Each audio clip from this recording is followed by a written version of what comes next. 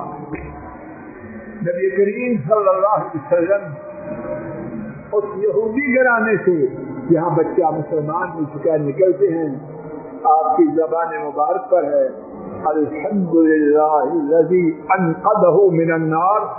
سب تعریف اللہ کے لیے جنہوں نے اس بچے کو جہنم کی آگ سے بچا لیا. تو معمولی بات. اور پھر اسی پر بس نہیں، آپ نے اپنے صحابہ کو حکم دیا صلو علی صاحبکم. اب یہ یہودیوں کا بچہ نہیں، اپنے ساتھی پر. اور جو صحابہ کا ساتھی ہے وہ کن کا ساتھی ہے؟ وہ محمد کریم صلی اللہ علیہ وسلم کا ساتھی، جن ایسی شان والا آسمان نے انبیاء اور رسولوں کے بعد کوئی دیکھا ہی. پر میں اپنے ساتھی کی نماز جنازہ پڑھوں. اللہ تعالیٰ اپنے فضل و کرم سے مجھے آپ کو لا الہ الا اللہ والی زندگی عطا فرمائے. اور حسن خاتمہ جس کے بارے میں گفتگو ہو رہی ہے، اللہ یہ گفتگو تک نہ روکے.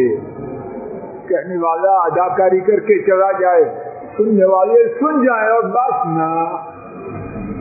اللہ کرے میری آپ کی زندگی میں آئے موت کا وقت جو تیزی سے آ رہا، اور اس کے لیے عمر کی بھی کوئی شاید بیماری کوئی شرط نہیں جو آ رہا ہے. اللہ وہ وقت وہ لائے کہ لا الہ الا اللہ اشوال رب کی طرف سے ہماری زبان پر جاری ہو جائے. آخر دعوانا ان الحمد للہ رب العالمین. الحمد لله نحمده ونستعينه ونستغفره ونعوذ بالله من شرور أنفسنا ومن سيئات أعمالنا. من يهده الله فلا مضل له ومن يضلل فلا هادي له. وأشهد أن لا إله إلا الله وحده لا شريك له وأشهد أن محمدا عبده ورسوله صلوات ربي وسلامه. اللهم صل على محمد وعلى آل محمد كما صليت على إبراهيم وعلى آل إبراهيم إنك حميد مجيد.